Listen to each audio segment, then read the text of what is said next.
Alright, for this next step, I have shown you this on the last video and I believe the video before, but basically we're going to take our editable graphics and we're going to duplicate this group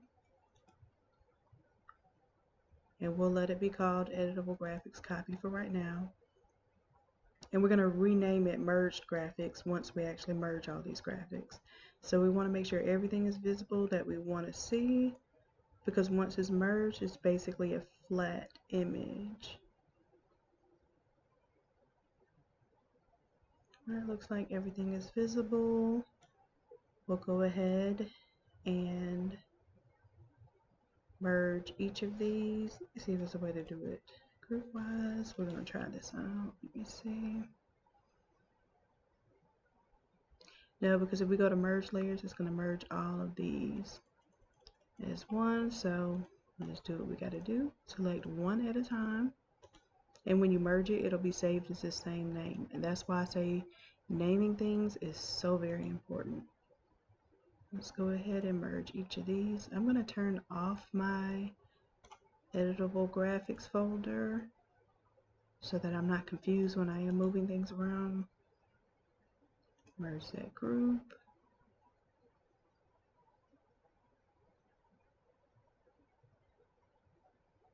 And some of these groups will take longer to merge than others because of the data. So that's another reason why you don't want to have two folders with the editable graphics, because it will make your file a lot larger. Let's continue to merge.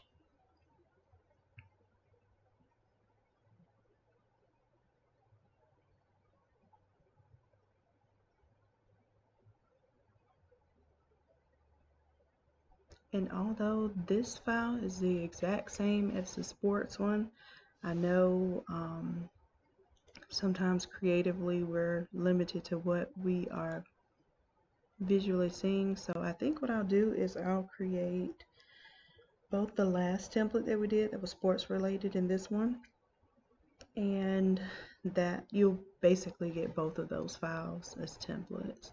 So then that way you have like a pastel color palette with non-sports related and non-photo related images, and then you have the photo sports version. Now the front side photos, for the mock-up, and that makes a lot of sense, so let me update that for the front side photos. The last time we did an example like this, we did not do front side photos, but I'm deciding to do them for this one. And basically I just put them down here in my front extra folder, but if I wanted to show that as part of my mock-up, I'm going to go to here and here. They're in the wrong folder, so these should be in the front side photos folder.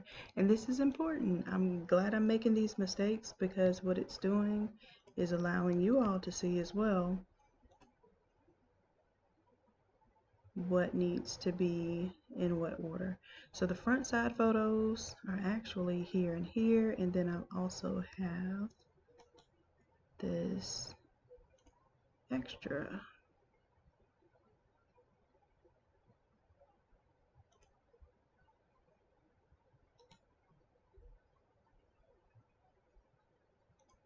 So front side photos really need to go here, and we'll duplicate that.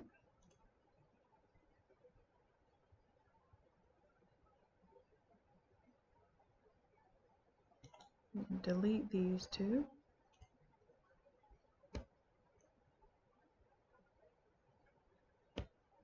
So front side photos now of my merged files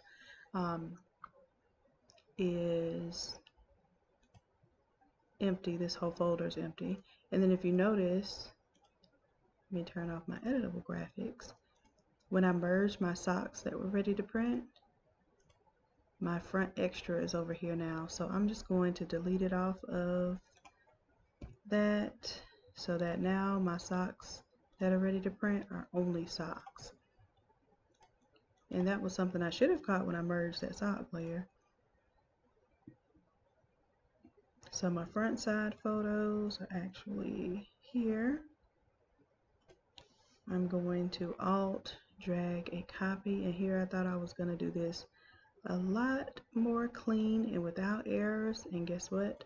I made errors anyway, but I just created a copy there. I'm going to merge that in just a second. I'm going to bring it above this front side photos, and then I'm going to delete my empty one. So I just basically replace this folder, and now when I right click and merge that group, and the reason why I kept it down here is because I'm going to change it for my mock-up presentation purposes, but for my print purposes I want to be able to use up one 13 by 19 for these extra prints, and I can cut them apart and I can place them left and right to the image to make the shirt fill out and look more all over-ish or 3D. I notice a lot of people are calling them 3D printed now, and I guess that's because it wraps around the entire shirt. Let's see, the back center. I'm going to turn off my editable graphics so I know what I'm looking at. My back center is ready to go. Instead of putting like a name and age and that sort of thing, I'm just going to put that she's an innate creative because she's one of my helpers. Let's do merge group. Each of these we will merge. And if you want to see what's on that layer, you can turn on and off the visibility, and that probably would have helped me see that my extra copy was actually attached to my socks. Merge the group. However, you have to make sure that you turn the eyeball on, because if you merge it with the eyeball off, it will just merge a blank layer. Now, this is something that I'm working on, and you'll see this in a later video. I didn't want to inundate y'all because I'm already making these hour-and-a-half long videos. So this file is able to be converted to do an all-over print, and then basically what it is it takes the bottom here and it flips it and also makes it a top design. So if you can imagine this was your t-shirt, I really like that. I think Emma would like that too.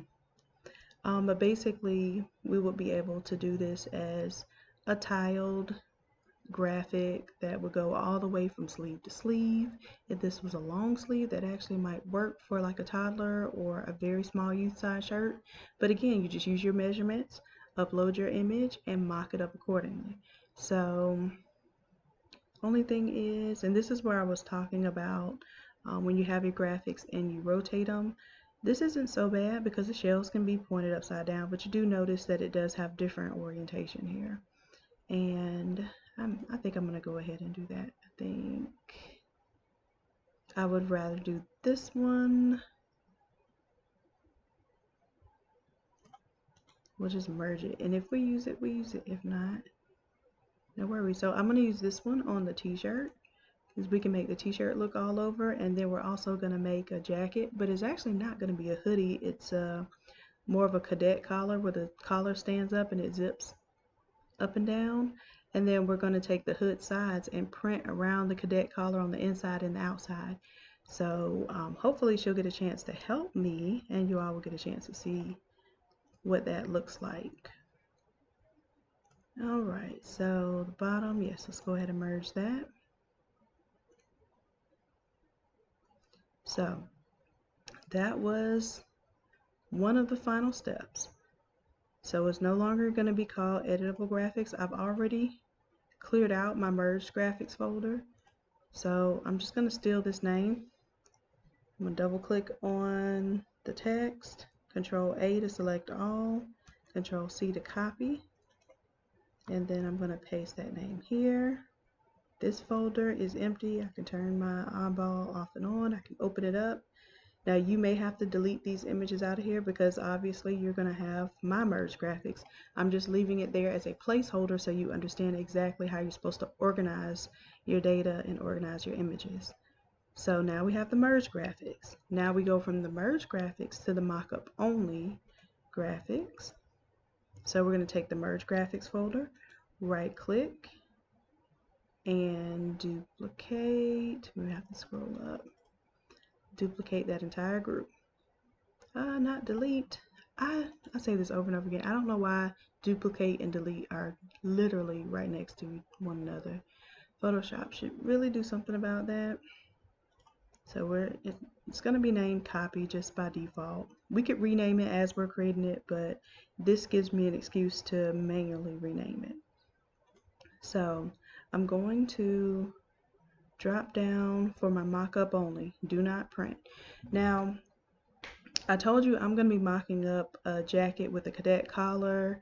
Instead of showing you a whole long video of how I bring that in, I'm just going to mock it up on this hoodie, which is very similar. It's still a Sport Tech brand and everything. It just happens to have a zipper down the middle, and I am going to sublimate right over the zipper. Let's see here. We're going to do socks, headband, and what I'm going to do for my headband is probably take this image and maybe even print it twice so I can print on both sides so we can tie the headband up as a bow, and I'll show you guys that.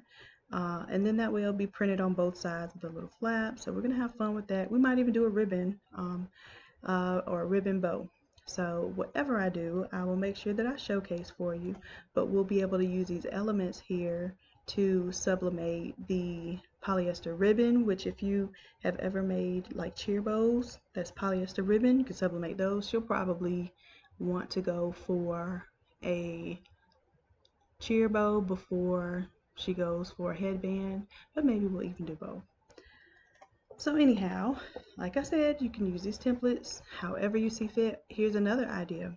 If you're doing a t-shirt that is short sleeve, you don't have long sleeves, I use the long sleeve here to print along the sides of the shirt. So let's say I don't want to use up all this paper and all this ink to print this bottom, then I would just do a regular 13 by 19 print on the front, and I would take these sleeve designs and I would just print them down the side. So it gives a little bit of color and activity to the sides of the shirt, and then you still have your 13 by 19 print. And that's another way to make something look all over-ish. And all you're doing is opening up the sides of the shirt, and you're printing on the sides of the shirt under the armpits, just like you would on the front of the shirt. And that's just another idea for you guys. All right, so getting off of the ideas and back to the work. Merge graphics we are done with, so I'm going to turn that off. We're now on our copy. Well, what I want to do for my copy is go ahead and find the elements that go with either socks, headband, or hoodie. And then I'm going to drop them into the appropriate folder, and then we'll move them around in a little bit. So we're going to take our socks that are ready to print, merged. I'm going to drop them into this folder. Now it disappears for a moment because I have my mock-up turned off, and that's fine. Next thing is my headband element. I'm going to drop into my headband images. And this is the merge graphics copy folder, so the things that I'm moving around right now are not going to affect my merge graphics that I will actually print. As a matter of fact, let me denote here that we will be printing these. As a matter of fact, we will export and print. That will remind me to tell you to export and print. Or if you don't watch this whole video and you need to know what to do next, at least you'll understand that's your next step. Alright, so let's do the sleeve, the hood accent, oh, that's a sleeve gradient. So yeah, all of these are related to the substrate. So I'm gonna hold down shift and bring those into my hoodie images. Now, I did also tell you that I have a shirt that I'm gonna do all over. So real quick, I didn't want to go this far into it, but I do have the all over on there. This is for vapor size extra large.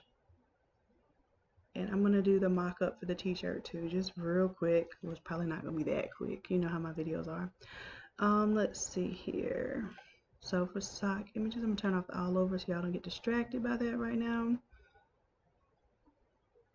So the merge graphics copy folder is now empty. Delete.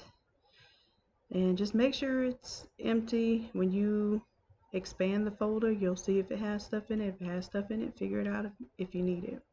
Alright, so that's my export and print folder.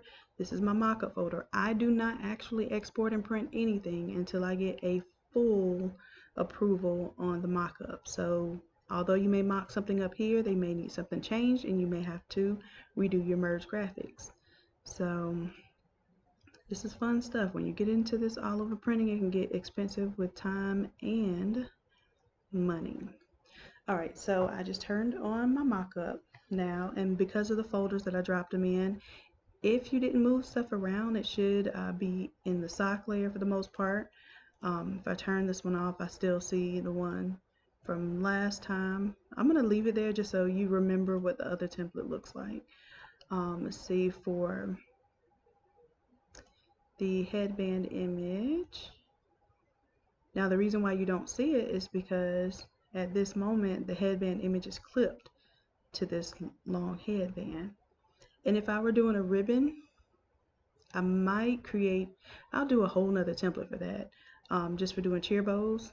But the cheer bows have a certain placement where you would place the graphics you want to see, versus when you fold it, you have a certain area of visibility, and then other areas are just decoration. So we're gonna stick with the headband, and let me show you right now. Our headband image is up in here and we don't see it. If I want to know where it is, I can do Control T, and actually I'm going to have to unlock this. So you see I had it locked before so I don't move anything around.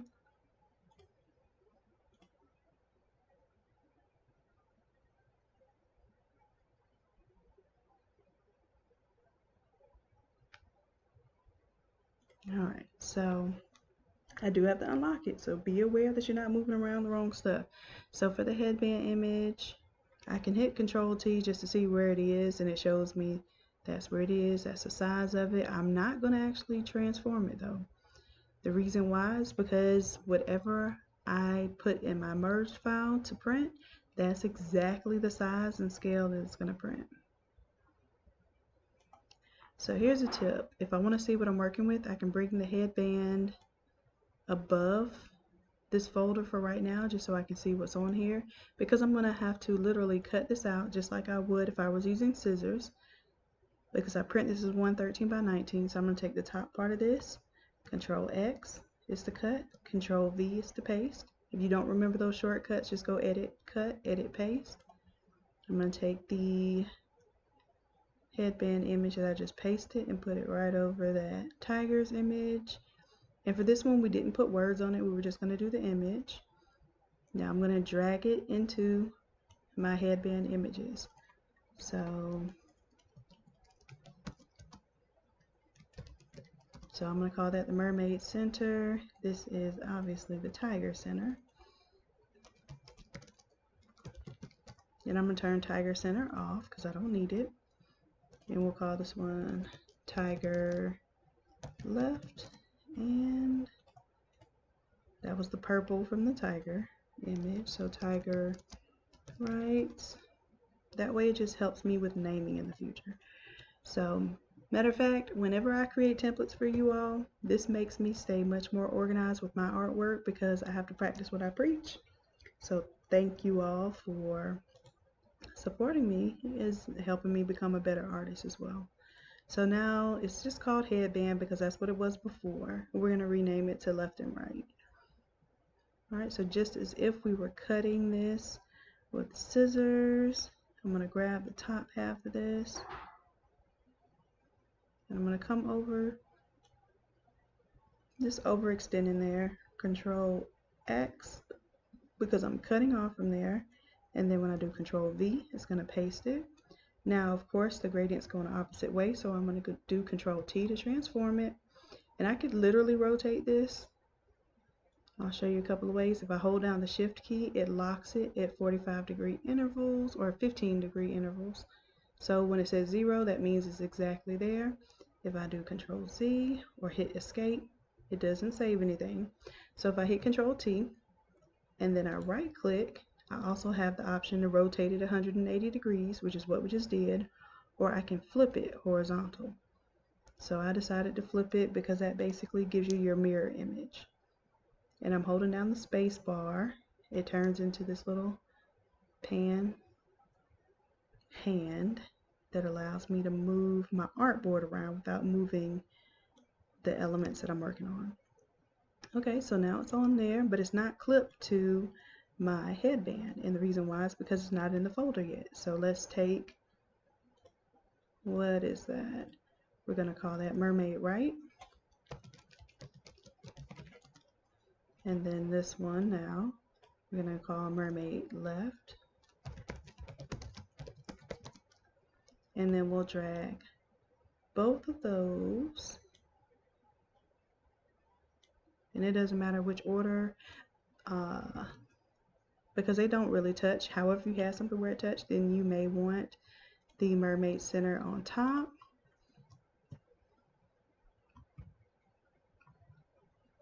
And let's say that we're going to do some distortion here, Control T. I'm just going to stretch this out longer and show you what happens when you want to create. And I hold down Shift to stretch disproportionately, but I'm trying to show you what happens when you overlap. Even with the gradient, you're going to have some issues with how you preview versus how it's really going to come out. And this isn't going to give me much of an overlap. So let me take the center. But if you can imagine, when you start really sublimating this, there's going to be some overlap. There'll be some loss of color, but there'll also be some multiplication of color. So basically, where you have anything overlapping, you can't tell what's going to happen, but what I do is I just do it all as multiply. That way, if something does touch, it will get darker in the areas where it touches. But this is a really light pastel design, so it's not that big of a deal. The problem that you're going to have is if you have something with a white outline and then you overlap it, you're not really going to see a white outline. So you don't want to be misleading to your clients. But this looks a little distorted to me, so I'm going to change it to where it doesn't look as distorted. I'm going to do Control T to squish back in my scales just a little bit. And then bring my mermaid right. And if I hold down Shift, it will only move it in this horizontal direction. So it kind of locks it a little bit in one direction. And I'm holding down Shift here so that I can disproportionately shift this image.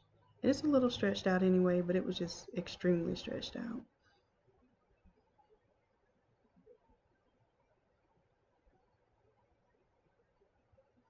Alright, so I'm happy with that. We have our socks, we have our headband, and then the next thing is our sleeve. Now that is part of the hoodie images, and it's going to be locked into here eventually, but for right now, the sleeve print, let's bring it above the hoodie because I need to be able to see what I'm doing in order to know what to cut out. So right now, I'm cutting just like I would with scissors. I'm going to be very careful about coming through this area just like I would if I were cutting with scissors.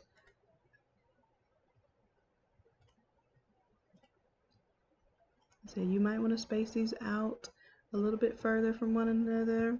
I do it because I try to get my graphics as big as possible, and sometimes that comes at the expense of trying some things that might get you caught up. So if you end up cutting too close to something, then you risk seeing that blunt line there. Alright, so I've got, we'll call this one sleeve. Oh, not sleeve. Sleeve right. And then we'll call this one sleeve left. And let's make it do what it do. Control T. I'm going to move this one. I said this is my right sleeve. Now, of course, when we're looking at this, it's going to be on the right side. It's not going to be the right sleeve, but because I've been labeling based on the orientation of the graphics and not the actual sides, you may want to do that according to, label it according to how you actually press it.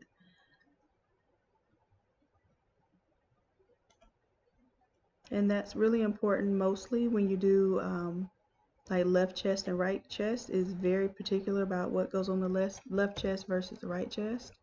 So I'm just letting you know that could confuse you in the future. Alright, so let me get my left sleeve, which is on the left side of the graphic, but just happens to be the right side of the garment.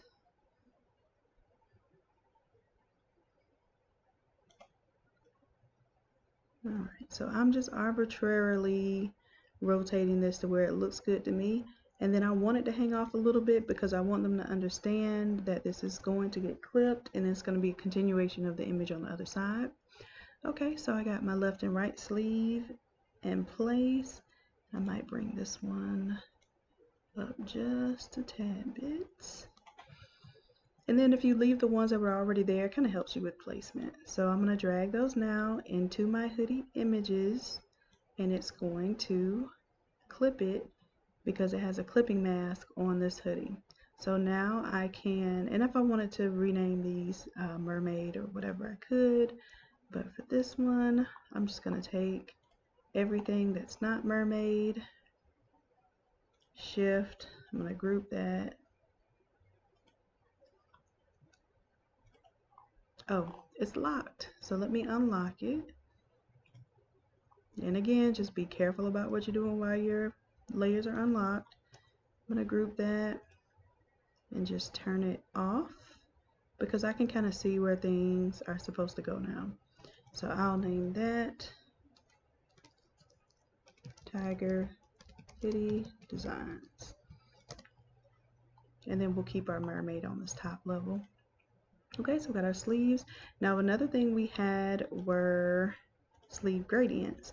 Again, I'm going to drag it above the hoodie layer because it is not cropped into the hoodie quite yet.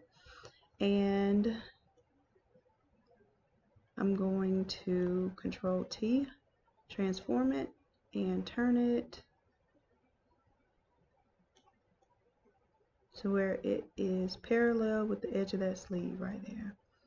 And basically when you press this, you would be taking this design, folding this paper in half and going right about this edge of the sleeve. So if you can imagine, when you press it, it's going to have this part of the design on it.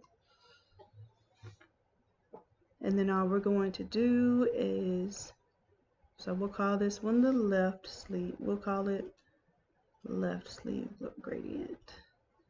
Or maybe we should put the left and right at the end. That way we can tell it's the same name. All right, right click, we got it selected. Let's do a duplicate. So right click and duplicate layer. And now here's an option to change it. So instead of calling it left copy, let's just call it right. And that's how you can relabel while you're creating your duplicates. And so now that we're on the right one, we want to Control T to transform it, right click, and we're going to rotate 180 degrees. Now the reason why I don't want you to flip it is because, oh no, you know, we're just going to rotate it ourselves. The reason I don't want you to flip it or mirror image it is because it would be misleading. And the reason why is you're just going to print two of those. You're not going to mirror image anything. So if you had something, let's say you had the tiger head going one way and you flipped it and the tiger head's going the other way, that's not really representative of how you would print it unless you made an effort to resave that mirror image and not print two of them, but print one where the image was one direction, one where the image is another direction. And you will very well do that, but I don't have that template set up that way. So when I tell you to print two, I want you just to be representative of how you're going to print that. All right, so sleeve gradients are in place, and remember on the tiger image, the football Pt2 tigers that we did, we just did a color gradient. Now this is a pattern gradient, same technique, same smart object. That's why I said I wanted to give y'all both just so that you can remember what it would look like. So now we have the sleeve gradients in there, and of course they have this white at the top, which you can combat how that looks by doing a multiply. Yeah, let's do multiply. So multiply kind of takes where that white is and makes it as if you were really pressing, because on your sublimation paper, yes, it's white right there, but of course sublimation doesn't have white ink, so it's not going to deposit white over that area. So that it will be a step you need to do. Let's see. And maybe what I could do for my editable graphics and my sleeve gradient,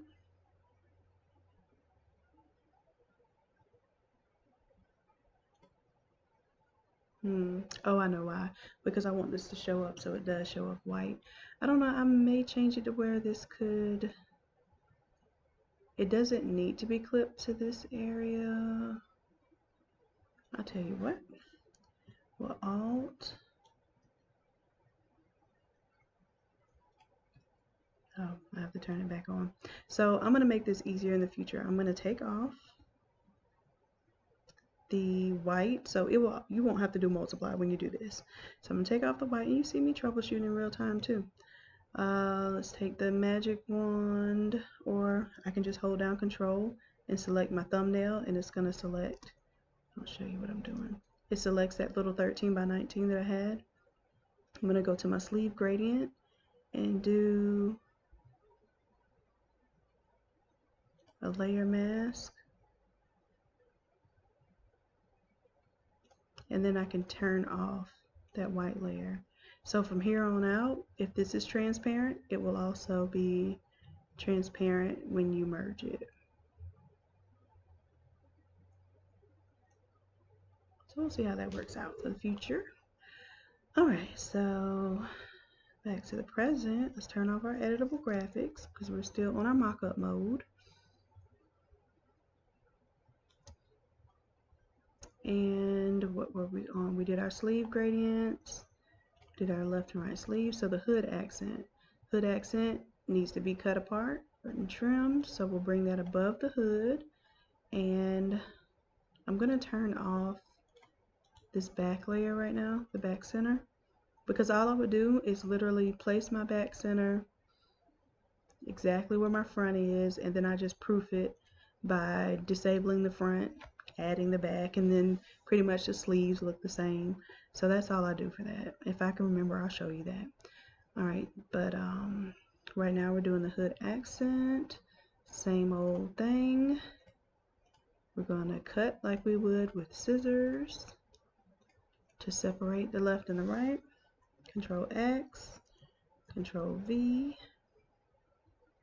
So we'll call that left, or what was it called before? Hood accent left.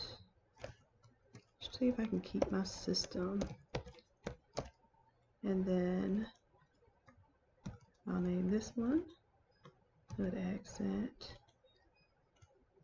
right, RGHT.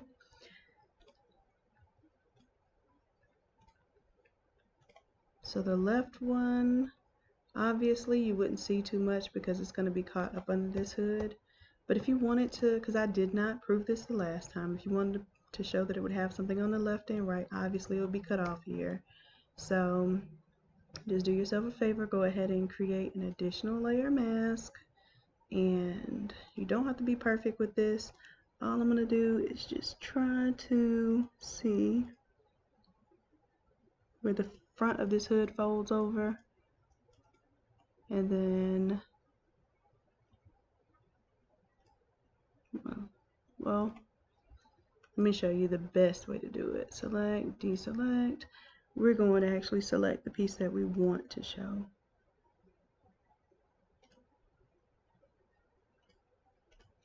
So that's what I would want to show up. And then I can go ahead and delete that layer mask. I'm going to show you how you can just automatically create a layer mask. So if I had never added a layer mask in the first place and I create a selection, it's active, you see your marching ants. If you hit the layer mask, it will automatically turn that selection into your newfound clipping mask. And this is cool because we're going to drag it back into the hood layer. As a matter of fact, let's do it now so we don't panic. And when we drag it into the hoodie folder that has the mask around it, it obviously cleans it up there. So now we still have our right side. Let's bring it over and let's Control T to transform it.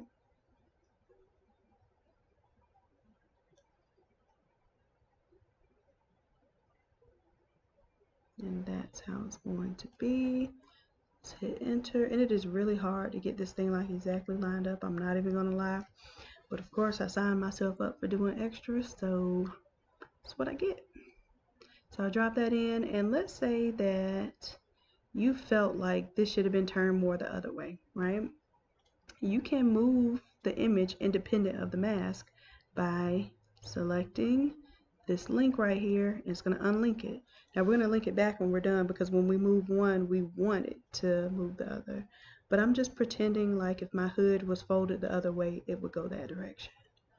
And then that way it makes it a little more believable. Not sure if that matters to you, but I can click right here in the center again, and guess what? My link pops back up. So proof wise, we're looking good. I had my front extra print, so when I come down here, front center, okay, the front side photos. Again, I'm going to drag it outside of my hoodie so I can see where my pieces are. And again, just like if I were to cut this apart with scissors, I'm going to do it with my polygon lasso. Control X, Control V. So front side photos, we'll call this one right. And then, as a matter of fact, let me just copy that whole name, paste it here. Y'all are gonna have me super organized with artwork now. And the reason why is because I cannot stand when I get messages about some of my layer names and what to do. So I have made it such a point to label things appropriately so that it's very little questions, if any questions.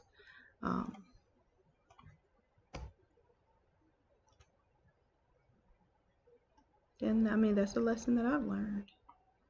So since her hair is kind of floating off, and I would be okay losing that hair better than I would losing her face. When you get closer to the edge, you don't know what's going to show up there. However, you can actually open up the sides of these things. Open up your shirts and print on the sides. Don't be afraid of that. That's space that you weren't using before that makes it look all over.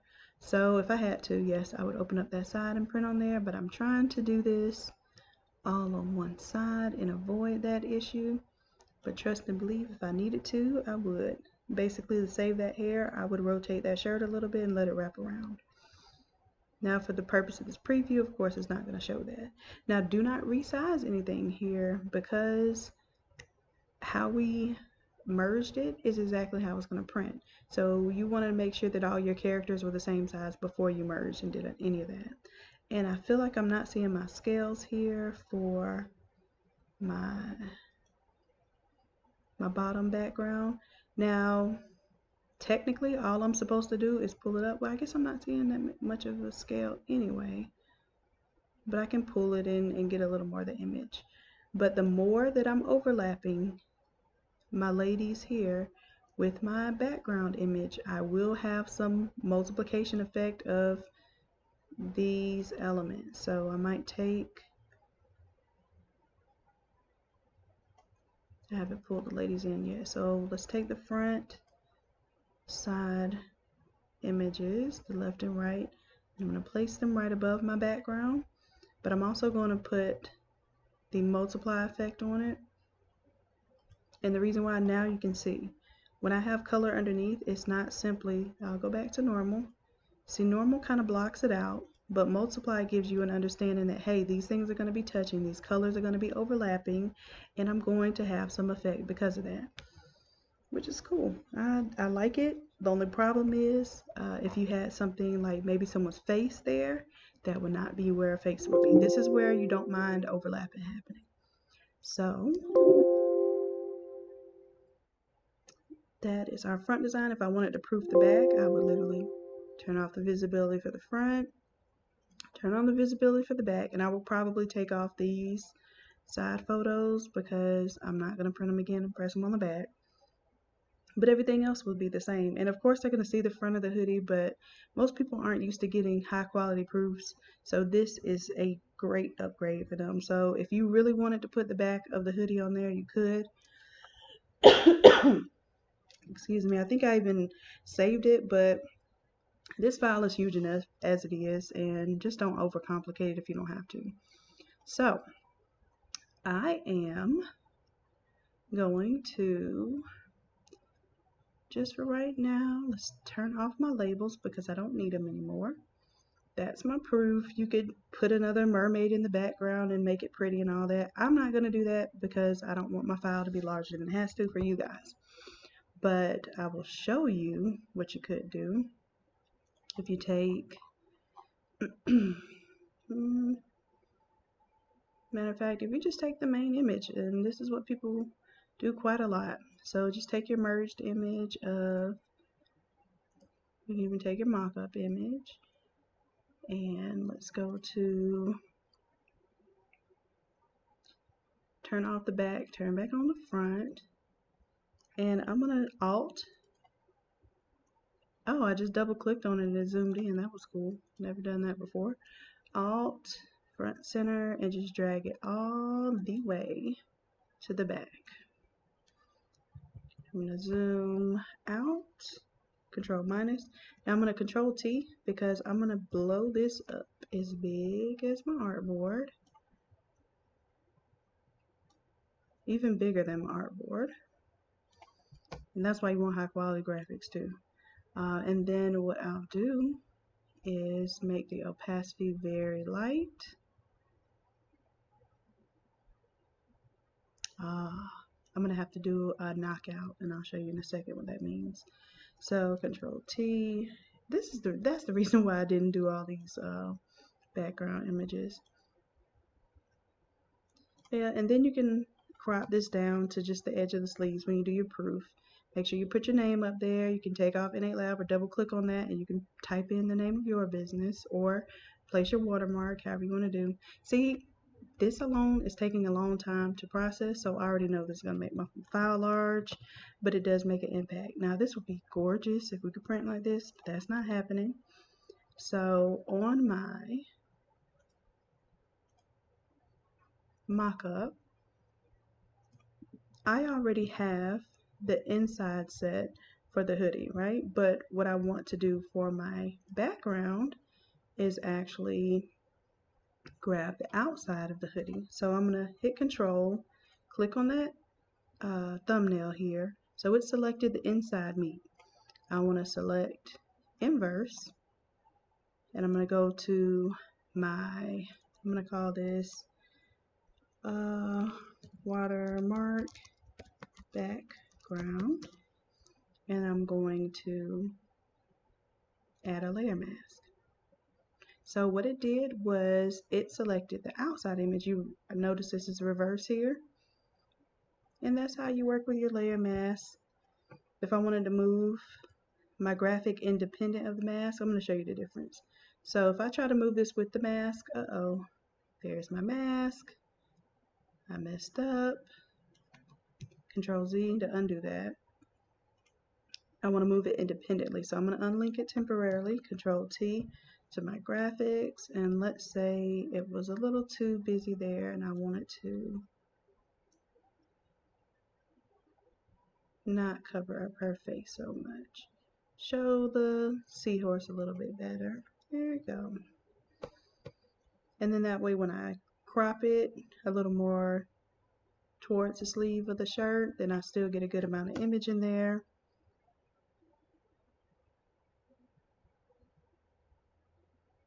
Now the one thing it did not do, which I'm going to undo this and show you that. Alright, let's delete that layer mask. So really and truly, I need to get the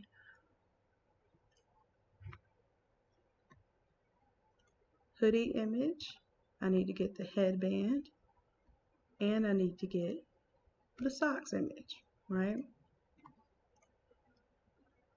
So in order to do all of those, I'm going to have to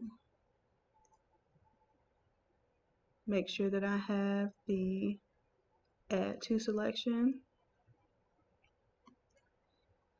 And when I do control click on the icons, it's only selecting that particular layer, that particular object. So basically I'm going to have to choose my wand. I'm going to select deselect right now, or control D to deselect.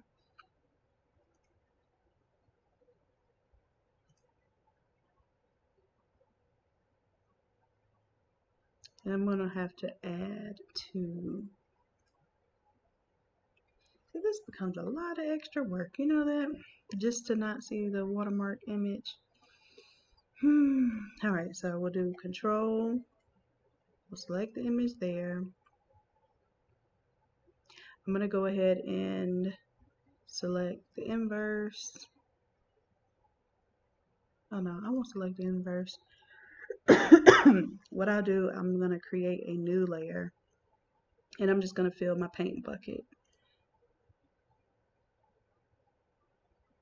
So, yeah, and that's what it looks like on black. Alright, so that, the headband image, control, select that. We're going to go back to this layer, grab our paint bucket, fill that up. And then finally, control click our socks. For the mock-up, go back to this layer. Use a paint bucket for that.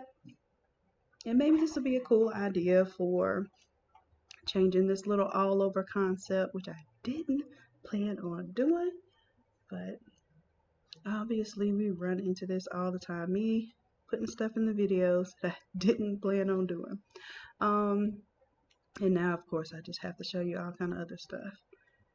If you were able to do this as an all over, especially you can tile all over, but I am really excited to be doing a tutorial. I'm going to change this to normal because it was overlay.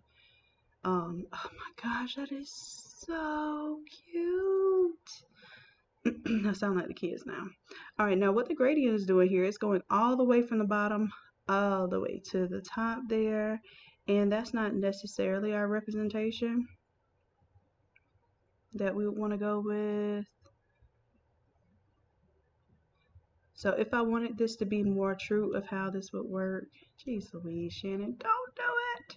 I would actually gradient the top to bottom for the socks, top to bottom for the hoodie, and maybe left and right, or I could do top to bottom. It's just gonna look a little weird for the headband. I'll probably do left to right if I were gonna gradient the background. However, that's not what we came to do. Let me control click on this thumbnail. Now I have all three objects selected. I'm going to go to my watermark background. I'm going to inverse my selection. You can do control or shift control I. I don't even remember that shortcut yet. And then now when I hit add layer mask, it has masked all of those objects. And guess what? I still have something here to play with and get me in trouble. So I will be showing you guys this very soon. Now, obviously, hoodies are, almost near impossible to all over print, especially onto the hood without doing a cut and sew operation. But I hope to highlight a process by next week showing you all how you can just get the t-shirt print done. And in that case, we could absolutely do the gradient overlay.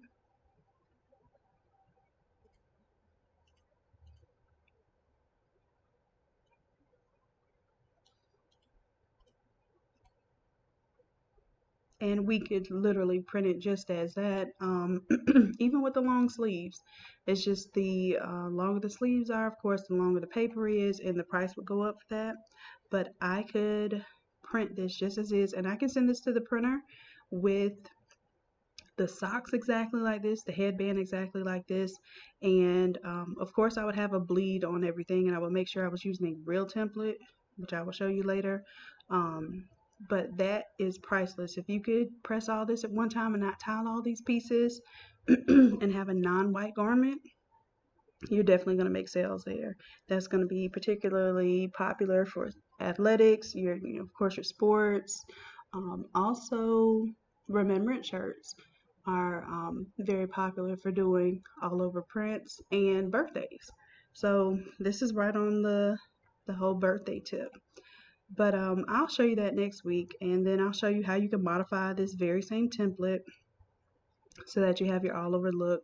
But this is the all over-ish tutorial, which means that we're making it look all over, but of course we're not at that level. And you're using a fraction of the number of presses and prints that you would be doing with a tile job. So if I were tiling this, I believe it would be somewhere near 1, 2, 3, 4, 5, 6, 7, 8, 9, 10, 11, 12, at least 12 pages, at least, per side. So that's a total of 24 pages. And if you can imagine tiling 12 pages perfectly, that's a task in and of itself. So we basically got this down to 9 prints and 11 presses. Or maybe I'm lying. 1, 2, 3, 4, 5, 6, 7, 8, 9, 10 on the back.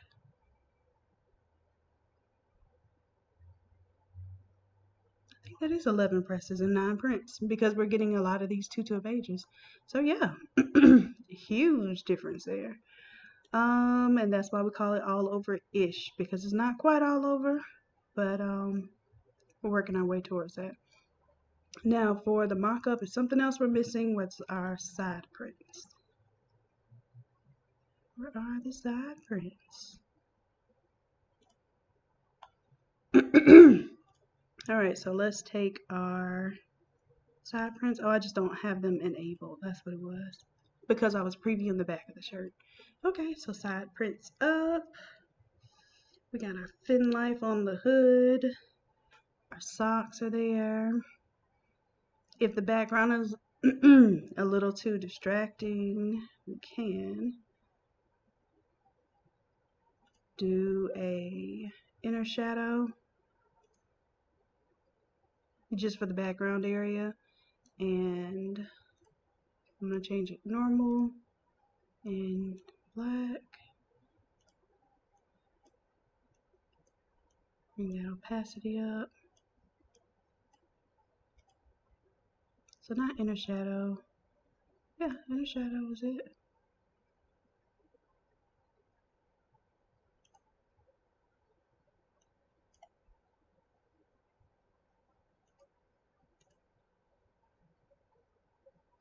Oh, it's PNG.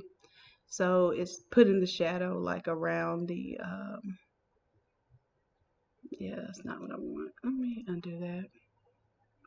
It was adding shadows where I didn't want it. But you could take off your gradient overlay, As a matter of fact, change the fill all the way to 0. We don't want to be misleading right there. And then we can add a drop shadow to that, and then all of a sudden you kind of pop off of that background a little bit.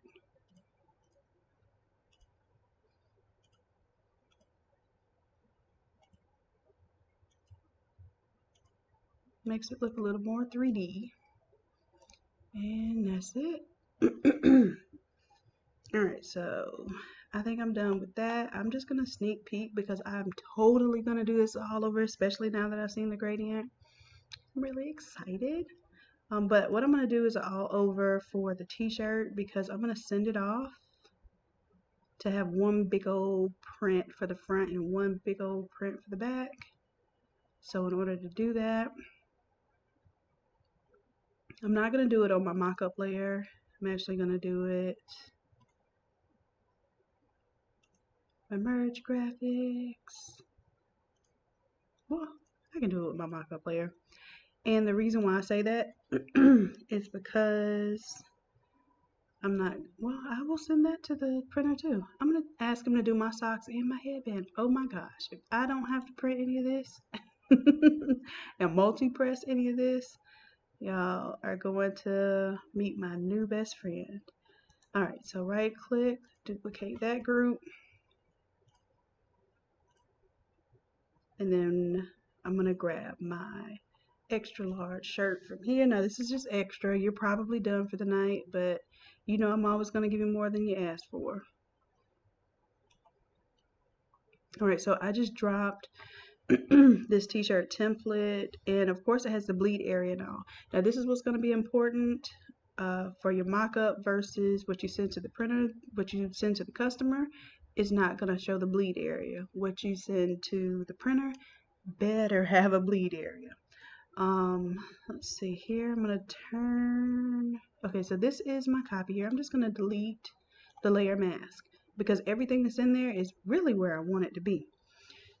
For the purpose of what I'm sending to the printer, I'm going to hit Control. I'm going to grab this t-shirt here, and that is going to be my new layer mask. And I'm going to call this hoodie, so I don't get confused on which one was a hoodie and which one was a t-shirt. Now here is the part where I was telling you I was pretty excited about. So I'm going to take my top body part now. Uh-oh, moving the wrong thing. The top body background, and now I can use it as a design element here. What else do I need to turn off? I don't have to do multiply. I can actually knock out layers. So remember, I had to do multiply here for my left and right photos. I don't have to do multiply. I can choose normal now, and it will automatically overlap and knock out the layer underneath because I'm going to get this printed as one big sheet. My sleeve prints, I'm probably not, I can do a little innate on the sleeves, but what would happen is it's going to be on the inside of the center seam instead of being in the actual center, and that's fine with me because I'd rather not try to line it up. So I'm going to take the left sleeve image, but what I do want to make sure is it's going to be, no, you know what, I'm not even going to try it because I know sleeve prints with doing all overs front and back, if you're trying to get a center image there, it's not going to be the same. So for the top body background, I'm going to Control T, and I'm going to drag this all the way out to the edge, because if I have an option and not have any white on the sublimation shirt, I'm going to take that. I will turn off the hoodie design because although that will probably get cut off, it's just in there for no reason right now. Where are you, hoodie? Accent. Here and here. And now that I do my image top and bottom, I barely have any area to even get excited about adding a gradient. But if I wanted to, I would click on here, do a gradient overlay to the entire t-shirt. Oh, it still looks cute. Say okay. And here, oops, moving the shirt. Not supposed to be moving the shirt. I want to move my bottom body image. And if I wanted more of my scales to show, I would make sure that I gave it more image space than I have right now. So probably my scales are going to get cut off, and I'm fine with that. So I can see what it looks like without the image at the top. Pure color. I can add my image. I could even take the top body and distort it. Let's do transform.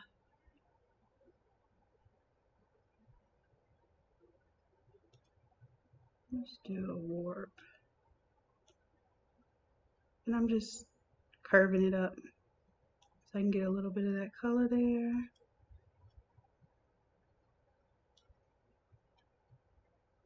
And I'm just showing you, you don't always have to go with something straight across. Of course, I got to show you extra stuff when you didn't ask for. Here we go.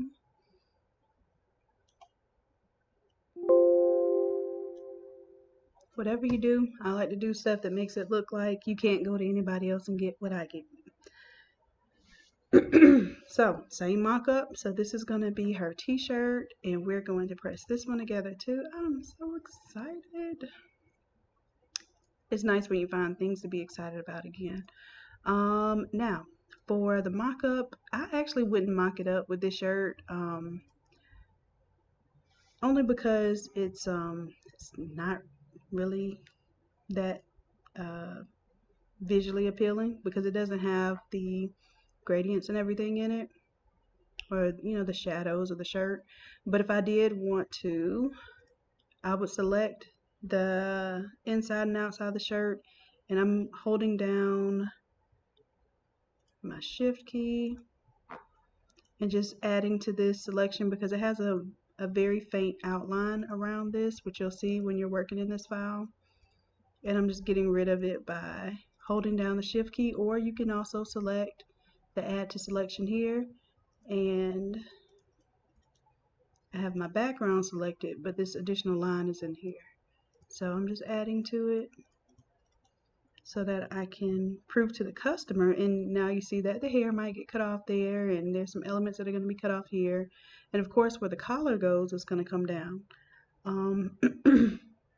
So what we're going to do for the purpose of the proof,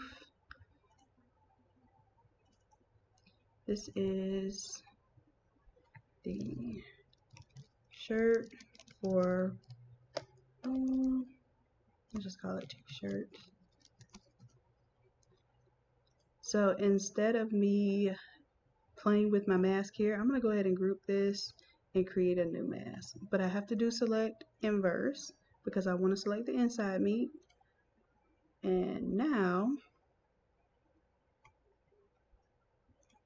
I'm going to drop this inside of this t-shirt image there, and I have to make sure that I bring it below everything.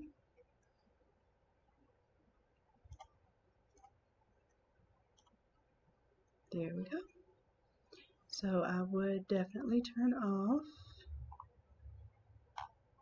my hoodie mock-up, which is up here in this layer. So I turn off my hoodie mock-up. I would have to redo the whole shadow thing, and I can, instead of deleting the layer mask, I can just disable it. And then I now have my all over printed shirt. So I'm excited. I'm gonna do an all over shirt, and then it will also have the jacket, which is all over ish.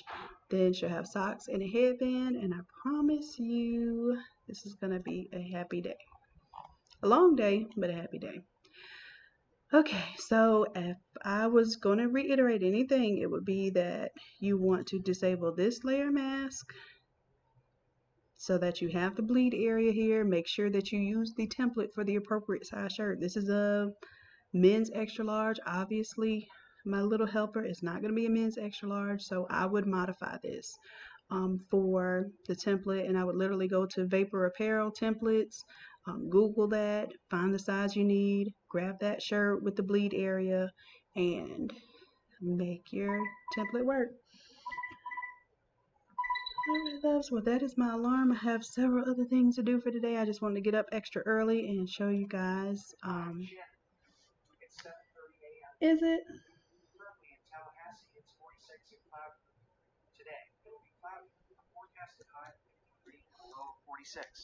Okay, well, apparently my Google Assistant wanted to tell me to have a wonderful day and about the weather here in Tallahassee.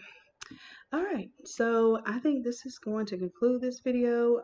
This is what I would send off, and oh no, I told you guys I would do something else. I told you I would show you how to print and export your graphics.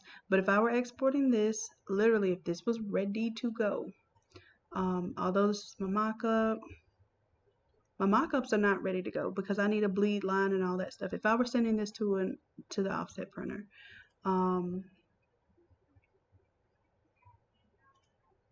what you would really be printing, and I'm going to just take my t-shirt here and pull it outside because everything else is the same. I really don't need the socks and headband all over again. So I'm going to delete that folder, which is not letting me delete anything because it was locked element. So I still have my hoodie with everything there. The t-shirt itself, I would right click, duplicate that group, say okay, right click and merge, because what you send the printer is going to be a flat file. And then I can delete this layer mask, don't need it. So this single thing here is what I would be sending off to the printer for the all over shirt. And of course I would have to do the back too. So in the back I would put the extra ladies, and I might even do some other crazy stuff. Who knows? Even though it's not much more room for anything crazy, I'm sure I can figure something out. So this is what I would right click and export as.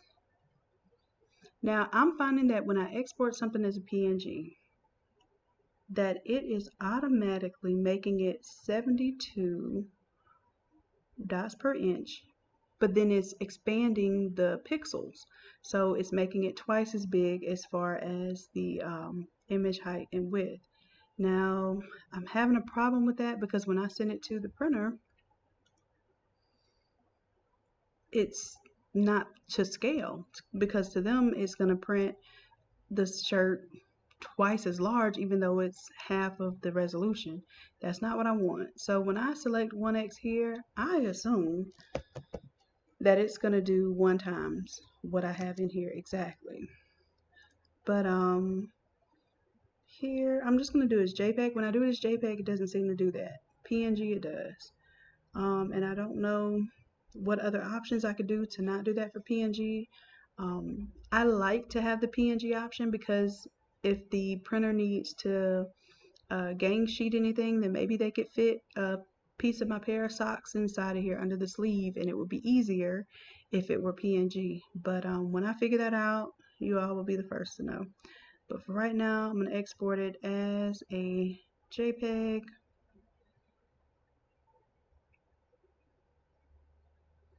And it's going to go, whatever we had it named is what it's going to name here. That's why it's so important. Like if you had it named socks and front center and all of that, do as I'm telling. I know it takes longer and I know it seems like more work, but just do it as I do it on these videos, and I try to make it so neat and understandable so that when you get to that part of the process on your own, you're actually able to follow step by step, even if you make some of the mistakes that I make.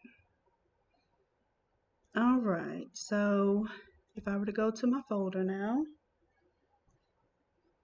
I'm going to show you what shows up.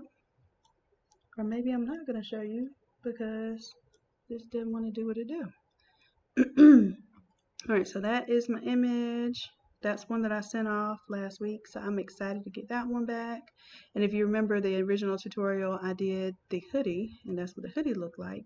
An all over-ish hoodie, where we printed 1, 2, 3, 4, 5, 6, 7, 8, 9, then the front was 10, 11, 12. So that was 12 presses and I think 9 sheets of paper, because the hood 2 to a page, sleeves 2 to a page, something like that. But anyhow, so that was my all overish hoodie, and I want to test out a supplier who's really excited about working with us on doing the all over print. So I may make this available on the website where you can upload or have me design for you, and then we'll send off to be all over printed. So this will probably be a 36 by 44 inch sheet of paper that will be rolled up and sent to you as one big old piece. Imagine that. So I'm going to do a review of that this week. I'm really excited, so be looking out for that. But my whole point was this is what you send to the printer. And I'm going to double click it and see. This is also what you could tile print, honestly. Oh, that's a whole nother monster. I don't even know if I'm going to do a video on tile printing because I loathe it so much. It's just a lot of tedious work. Trimming your paper just right, lining up image 1 with image 2 so that image 2 and image 4 end up in the same place. A lot of heat tape, all that good stuff. What I'm checking here is to make sure my image size is appropriate. Do this for yourself and see what it does. It did the same thing when I exported it as a JPEG. So this is the problem that I'm having. That's why in my last video where I showed you how to export your PNGs, I was having this problem here where basically it wasn't 150 DPI and then it would change my scale. So let me go back here. The scale it changes it by when you do 72 DPI instead of 150 DPI is 2.03, I believe. But you don't want to have to do that math every time. So I have to figure something out. It's in my settings or something to where it is automatically breaking it down to 72 DPI. And it's only when I do export, if I do save as, and I tell it to do JPEG, it does not do the same thing. So what I might do, let's turn off the background and everything. So if I were sending this off to the printer, I could turn off all of this other stuff. File. Now watch this when I do save as here. It's going to be a huge file. But I'm going to save as JPEG. Whole folder. And then if you had like your socks and everything lined up, they really could print it just like that as long as you know what their maximum dimensions are. I think it's 44 inches wide and however long you need it to be. So now you can like overthink stuff like, oh, what if I do like full bleed pillowcases, and I'm looking at doing, you know, some of the really large rugs from Home Depot, and although it's still multi-presses, at least my paper could just be a single sheet of paper. And let's see if this is ready. Okay, this is ready for us. So I suppose if I had everything lined up on here, it wouldn't be so bad. But this is a huge JPEG here. It's gonna open up and then I will just crop it down and see if that works. Image. Well, we won't know until we crop it down. Yeah, so now it's the proper height. So you have to do save as. It's really sad, but it is what it is. So now if I crop that down and I go image size, let's check us out. So it kept my 150 resolution and my size is 36 by 44.8. So if I wanted to get real exact, I would get this under 44. So my height, it would be 36 and I would still have room to like print a headband or something underneath there. When you're sending this stuff off, use your space. I could put some socks over here. Basically, you can create your artboard that is the size. So if we go image, canvas size, and let's say I'm going to send this to the printer, I know that his maximum width is 44, and it's probably not really 44. It's probably 44-inch paper, so he might say, hey, don't go over 42 inches in width. And then the height, he might say, well, the maximum was going to be a 42 by 42. So whatever you can fit on that size, it's going to tell me that clipping will occur. I'm going to hit proceed. So now I will rotate this image. Well, no, because it's 44 by 44. So I am cutting it a little close here.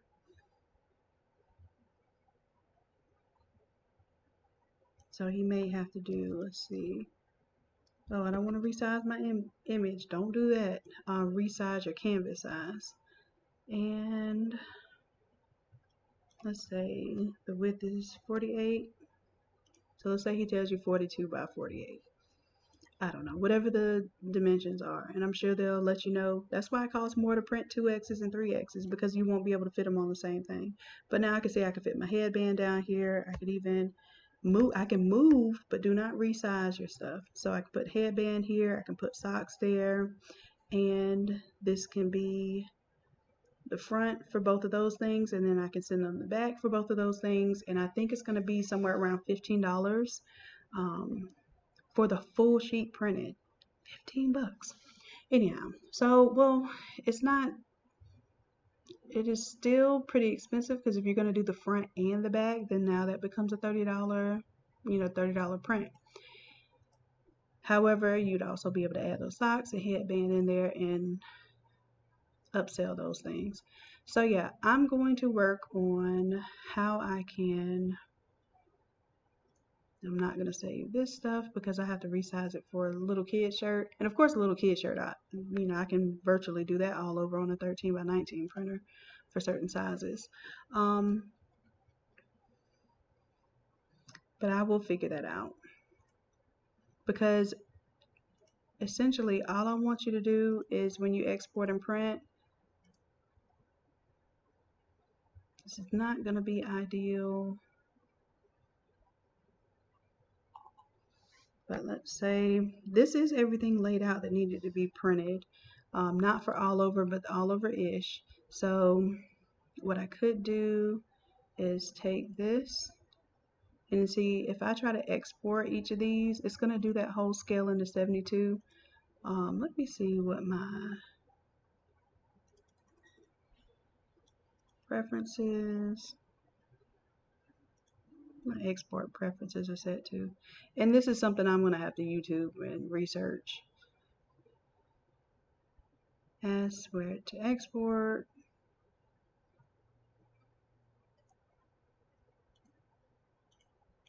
So I'll figure this out.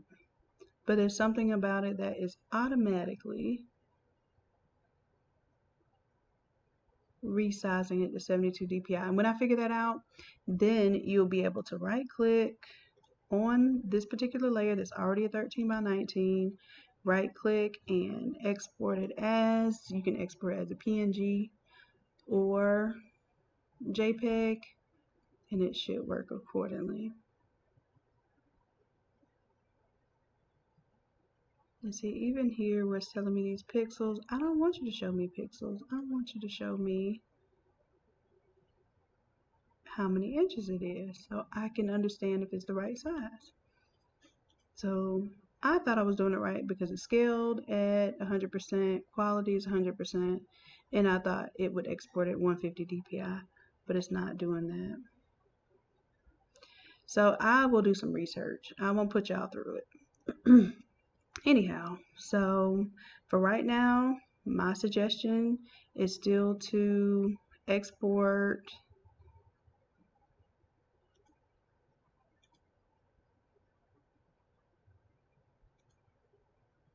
these individual here, quick export as a PNG.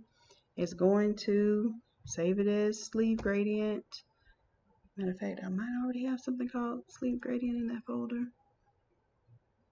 Oopsies.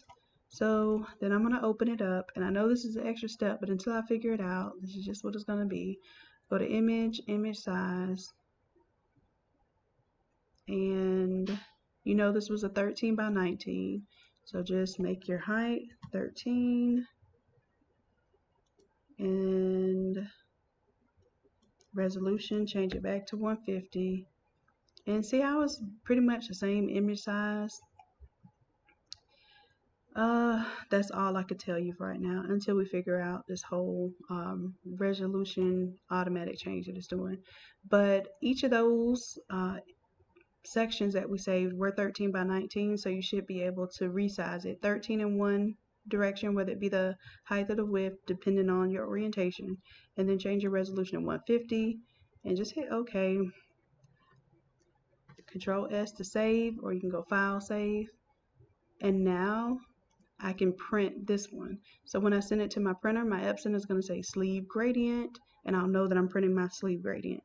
When I get ready to print my next section, the headband, I can right click, quick export as PNG, save it as headband. And what I do is I go ahead and export all of these at once, and then I open them up all together and just go through the process of resizing. So now you see what this is going to look like for printing. It's a little stretched out, but it's going to work, I promise you. File, oh, nope, image, image size. I'm going to show you one more time. I'm going to do 150 as my resolution. My height is going to be 13. And actually, width is going to be 19 for this one, because I didn't use up all my height and this is a PNG. So you should see that your size will be pretty much the same.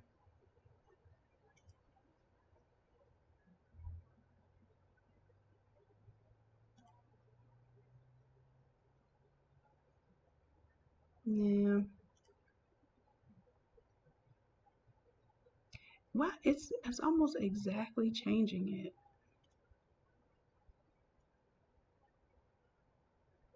I don't know. Let's see if we do percent instead.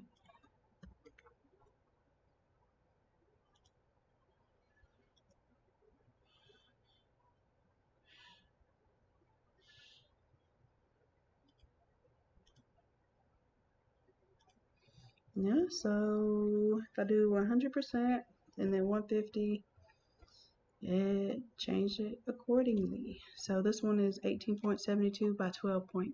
It's not quite 13 by 19. So that would be our little process. So God help us on this one. We're going to figure it out. And when I do, like I said, I will let you all know immediately.